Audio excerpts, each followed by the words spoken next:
La legislación imperante en Cuba presume de respetar la libertad religiosa, incluso en relación con tratados internacionales. Sin embargo, en la práctica, esas normas que resultan insuficientes no se cumplen. Si se hiciera valer, marcarían una notable diferencia respecto a la realidad que hoy enfrentan los creyentes cubanos. Un ejemplo típico de este escenario se manifestó durante la llamada Reforma Constitucional, pues fueron rechazadas muchas de las opiniones de las iglesias y religiosos cubanos en favor de la libertad religiosa.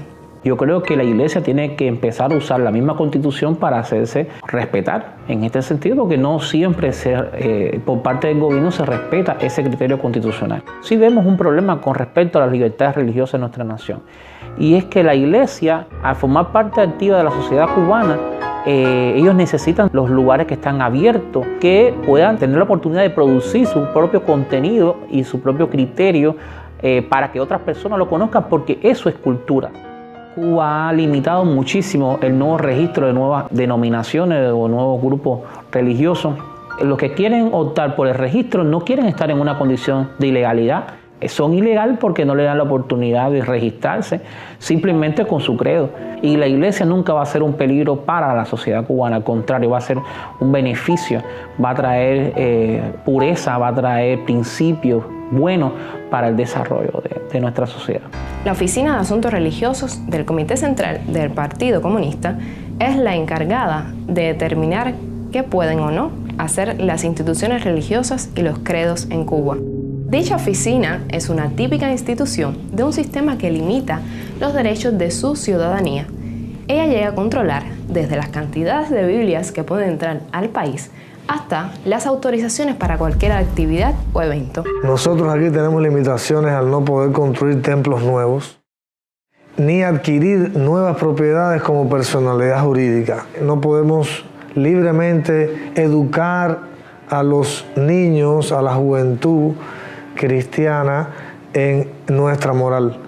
Aparte del desarrollo del pensamiento teológico que se limita a no tener la posibilidad de instituciones universitarias. En el aspecto de los medios de comunicación, pues también vemos una injusticia al haber un grupo que determina quiénes pueden hacer uso de determinadas materias, mientras que un grupo de la sociedad quisiera también aparecer por la radio, por la televisión, libremente expresando su fe.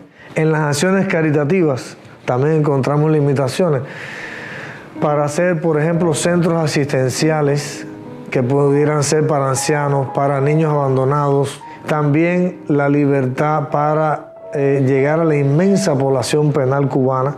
Nos vemos limitados a la hora de asistir a los presos. La Oficina de Asuntos Religiosos además aparece como aquella que detecta a aquellas personas o acciones de la Iglesia que pueden ser peligrosas para el Partido Comunista de Cuba, para su política dentro de la sociedad cubana.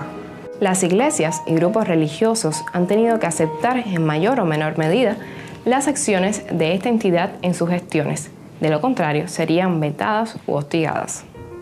Aunque las religiones afrocubanas han gozado de mayor reconocimiento en cuanto al uso de espacios públicos, por relacionarlas a veces desproporcionadamente con cultura e identidad, no todos los grupos han escapado de la presión oficial. Si era religioso, no podía optar por un cargo público, no podía optar por una carrera universitaria, no podía optar por un viaje, cuando aquello Checoslovaquia, Alemania. En aquel entonces se decía que si cogían a un santero dirigiendo la iniciación de algún niño, como Isabel los Santos, él inclusive podía ir preso. Y el padre, por supuesto, perdía la patria potestad. Por ejemplo, mi hija, yo le hice de santo cuando tenía 7 años. Entonces, eso fue un caos. No se le pudieron hacer los rituales adecuados. Si bien la búsqueda del libre ejercicio de la libertad religiosa no es muchas veces un hecho noticioso, sí constituye un importante objetivo para muchos cubanos. Tú mismo puedes hacer valer el ejercicio a una plena libertad religiosa. Basta con que comprendas que ella no es un favor, sino un derecho universal que mereces por tu condición de ser humano. Es un favor de Dios y no le corresponde a un Estado concederlo ni quitarlo. Cualquier violación de esta libertad es un acto que atenta contra estándares internacionales.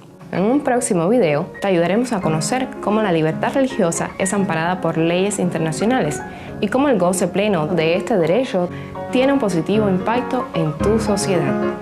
Recuerda que este y otros materiales los puedes ver en el canal de YouTube y Facebook Cuba Adentro.